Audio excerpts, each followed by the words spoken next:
안녕하세요. 대단히 반갑습니다. 바둑의 전설 조훈현 일대기 6.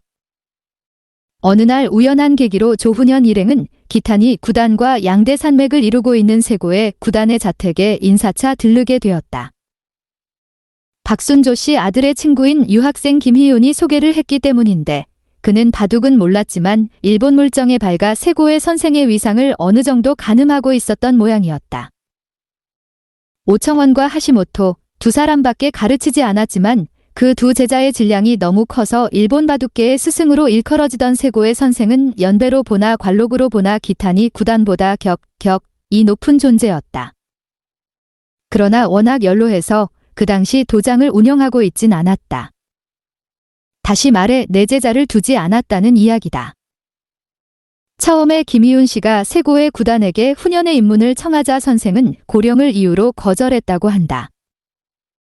그런데 눈빛이 총명해 보이는 조훈현을 보자마자 세고의 선생은 대뜸 바둑판을 내와 기량을 측정해보고 싶어 했다.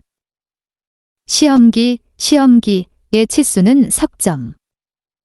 턱턱턱.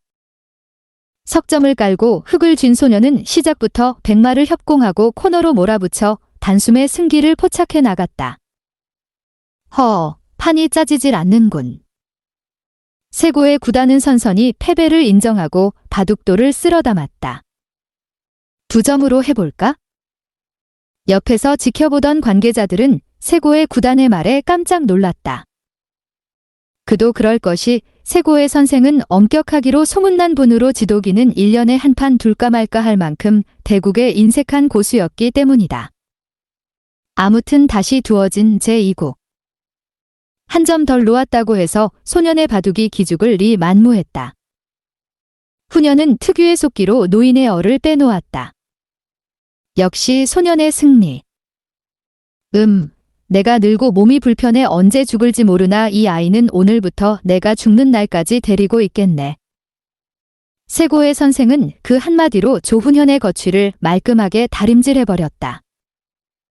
기탄이 구단의 양해를 받고 말고 할 것도 없이 세고의 구단은 독단적으로 한국에서 온 천재소년을 자신의 내제자로 삼아버린 거였다.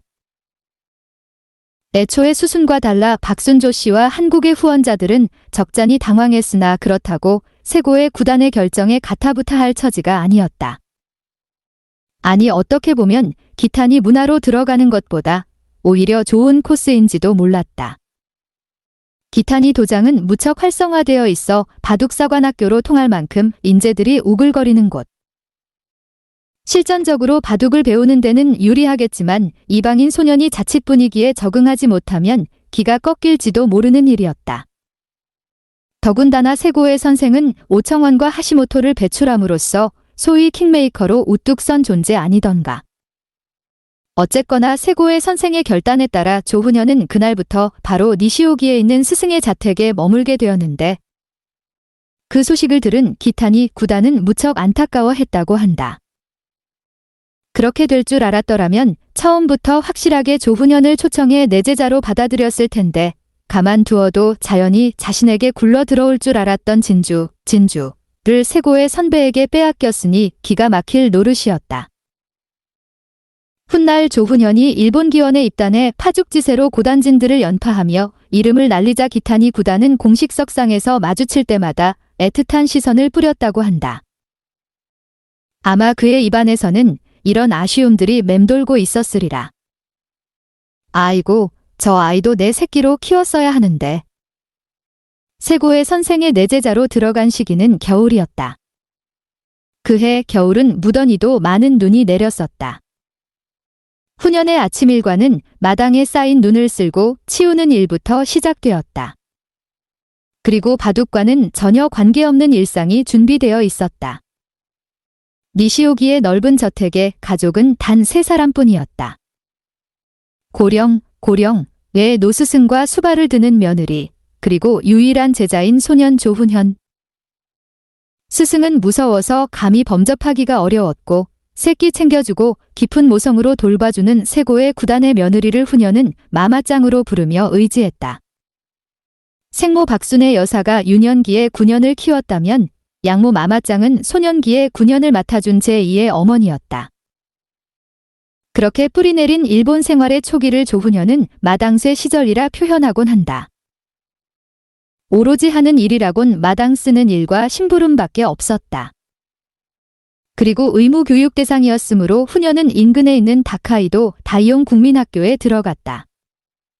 천재의 학창 시절은 어떠할까? 궁금해하실 분들이 많겠지만 훈현의 국민학교 시절, 특출하게 드러난 바둑 이외의 천재성은 별로 없는 듯 보인다. 서울에서 잠깐 다녔던 성북구 삼선초등학교 담임은 조훈현에 대한 기억을 그저 눈이 찢어진 아이 정도로 회고할 정도니까? 다카이도 다이용 국민학교에서 훈현은 성적이 좋을 리 없었다. 일단 언어가 통하지 않으니 모든 과목이 부진했다. 그러자 담임 선생이 한 번은 훈현을 불러 하소연을 했다고 한다. 쿤켄, 너에게 공부를 잘하라고 주문하는 건 무리겠지? 하지만 담임인 나는 너 때문에 조금 걱정되는 게 있어. 내 점수로 인해 우리 학급 평균 점수가 떨어지거든. 훈현의 저조한 점수 때문에 학급 평균 점수가 낮아지는 걸 걱정하는 선생님의 입장이야 충분히 이해가 가지만 그리 하소연한다고 단시일 내에 고쳐질 리도 없는 것. 어느 날 우연히 굴러온 이방인 학생 쿤켄을 떠안은 그 선생님의 팔자가 사나운 탓으로 돌릴 수밖에. 그와 반면에 세고의 선생은 슬하에 훈현을 거느리고 뿌듯한 노년의 여유를 즐기고 있었다. 현역에서 은퇴한 기사지만 바둑계의 대부로 추앙받고 있고 제자 오청원과 하시모토가 좌우의 날개로 버티며 한껏 명예를 빛나게 해주고 있었으며 절친한 친구인 소설가 가와바다 야스나리, 천단 강성와 바둑과 문학에 관한 담소를 즐기며 학처럼 고고한 기품으로 황혼을 맞고 있었다. 그에게 있어 훈현은 마지막 재산이자 희망이었다. 이 아이만 잘 키우면 동양 삼국의 천재들을 제자로 거느린 복 많은 사람이 된다. 내가 조금 더 젊어서 훈현이를 만났더라면. 그처럼 늙음하게 얻은 내 제자를 아끼고 사랑했지만 세고의 선생은 좀처럼 훈현에게 웃는 낯을 보여주지 않았다. 물론 바둑을 더 주지도 않았다. 서울에서 많은 사람들의 시선과 사랑을 한몸에 받으며 왕자처럼 뭐든지 자기 하고 싶은 대로 해야만 직성이 풀리는 훈현으로서는 참으로 견디기 힘든 세월들이었다. 그러나 낯선 일본 땅에서 소년이 택할 수 있는 길은 스승에 대한 복종뿐이었다. 그저 관성으로 이 어려운 시간의 숲을 빨리 통과해 나가길 바랄 뿐이었다. 스승이 마냥 엄격한 것만은 아니었다. 그는 나름대로 훈현의 성격과 행동 습성 등을 정확히 꿰뚫어 보고 있었다. 훈현의 외로움을 달래주기 위해 일부러 강아지 벤케이를 데려올 정도로 세심하게 배려해 주었다. 벤케이는 강아지 떼 들어와 9년 동안 훈현과 동고동락한 유일한 친구라고 해도 좋았다. 훈현이 한국으로 귀국하고 세고의 선생이 자살하자 벤케이도 식음을 전폐하고 죽었다. 같은 시기 기타니 도장에는 8살짜리 꼬마 조치훈이 입문해 수련을 쌓고 있었다. 1956년생으로 조훈현보다 3살 아래인 조치훈은 알려진 대로 조남철 국수의 외손자이자 기사 조상현의 동생이어서 일찍부터 지체 없이 바둑사관학교 코스를 밟을 수 있었다. 거기에는 이시다, 오오다케, 고바야시, 가토, 다케미야 같은 엘리트들이 우글거렸는데 치훈은 막내뻘로 그 호랑이 굴에서 정글의 법칙을 하나씩 배워가는 중이었다. 그래도 한국에서 함께 건너온 김인, 하찬석, 조상현 등이 있어 아주 외롭지는 않았다. 조훈현을 사랑하는 올드 바둑 팬들은 종종 이런 가정을 해보곤 한다. 만약 조훈현이 세고의 문화로 들어가지 않고 기타니 문화로 들어갔더라면 바둑 역사는 어떻게 변했을까? 무척 난해한 질문이지만 한 번쯤 음미해 볼 만한 화두가 아닐까? 조훈현은 일본으로 건너간 지 3년 만에 일본 기원에 입단하게 된다. 그 3년 동안 그는 무엇을 보고 배웠을까? 정말 호사가들의 가정법처럼 기타니 문화로 들어갔더라면 훨씬 입단의 시점이 빨라지지 않았을까? 그 시기에 그가 바둑도를 멀리한 건 아니었지만 스승 세고의 지도 방법이 유유자적했던 것만은 틀림없다. 기타니 도장에서 맹훈련을 받고 있는 한국 기사들의 소식을 들으며 서울의 가족들은 훈연의 선택이 잘못된 것은 아닐까 걱정하고 있었다. 세고의 선생이 훈연을 너무 방치하고 있다는 느낌이 들었기 때문이다. 참다 못한 부친 조규상은 사위 김석곤과 머리를 맞대고 아주 정중하면서도 항의의 뜻을 담은 글호를 작성해 일본으로 보냈다. 제발 훈연이를 스파르타식으로 훈련시켜 달라는 내용이었다. 그러자 얼마 안 가서 세고의 선생의 답장이 날아왔다. 역시 정중하면서도 간결한 대답이었다. 바둑은 이면서 도입니다. 기량은 언제 연마해도 늦지 않습니다. 큰 바둑을 담기 위해서는 먼저 큰 그릇을 만들어야 합니다. 그러기 위해서는 인격도야가 우선이지요. 훈연이의 기재는 오청원과 버금갑니다. 아니 5,000원을 능가하는 기사가 되리라고 저는 믿습니다. 저 세고회를 믿고 기다려주시길 바랍니다. 그 답장을 받아든 가족들은 뭐라 할 말이 없었다. 공연히 안달이 나 냄비 근성을 보인 것 같아 아들의 스승에게 부끄럽기 짝이 없었다. 아주 먼 훗날 문제의 항의 편지를 썼던 훈연의 부친과 매형은 세고의 선생의 통찰력과 교수법 이 100번 옳고 마땅했다고 입을 모았다.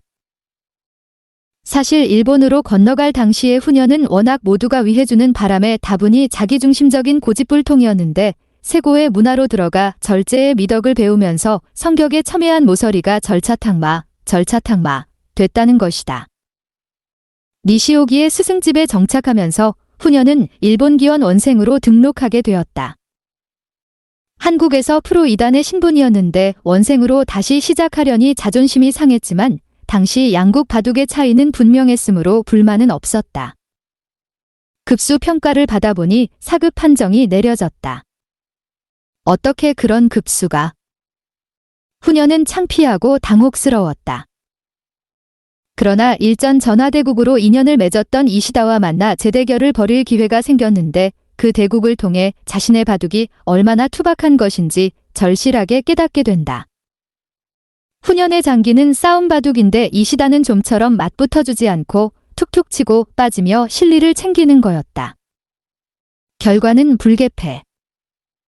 그날 이후 조훈연은 충격을 받아 바둑의 기초부터 다시 시작하기로 마음먹는다.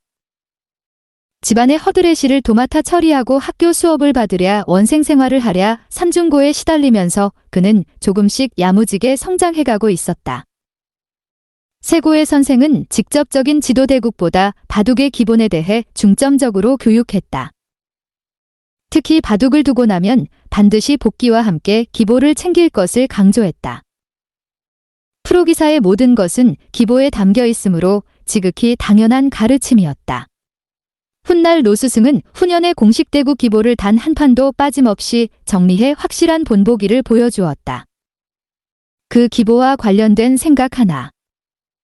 기록 제조기 조훈연은 사실 억울한 핸디를 안고 있다. 어지간한 바둑 관계자들은 인식하고 있겠지만 그 핸디는 바로 일본 기원에서 활동했던 1966-1972년 사이의 전적이 전혀 기록에 반영되지 않고 있다는 점이다. 최근 한국기원에서 신중히 검토하고 있다는 소식도 들려오고 있지만 왜 그 기록을 처음부터 인정하지 않았는지 당시의 담당자에게 묻고 싶다. 그렇다면 우리의 또 다른 영웅조치훈의 혁혁한 기록도 인정하지 않겠다는 뜻인가? 듣기에 당시의 처사는 다분히 국수주의적 관점에서 내린 판단이 아니었나 싶다. 어느 나라 어느 기원에서 활동을 했든지 프로의 전적은 일관되게 기록되어야 한다고 믿는다. 조훈현이 대략 6년 동안 일본 기원에서 활동하며 올린 승수는 300승 가까이 된다고 한다. 그렇다면 서봉수 구단이 세운 세계 최초 1000승 돌파의 기록보다 몇 년 앞서는 기록이 된다. 뿐만 아니라 조훈현이 현재 날마다 경신해가고 있는 최다승의 기록 저울추도 시급히 바꿔달아야 하는 것 아닐까? 당시의 기록은 일본 니시오기 세고의 선생 자택에 아직도 고스란히 보관되어 있다고 한다. 이제 그런 기보들을 보물처럼 여겨 한국에 옮겨와야 된다고 주장한다. 누군가 그런 노력을 한다면 그리 어려운 일도 아닐 것이며 지하에 잠든 세고의 선생도 아마 흔쾌히 지지하리라 믿는다. 바둑 강국이 되려면 데이터 구축과 컨텐츠 확보가 우선 아닌가? 원생 수업을 받으면서 후녀는 바둑의 정석을 처음부터 다시 공부했다. 뻔히 아는 길이었지만 다시 밟기로 작심했다.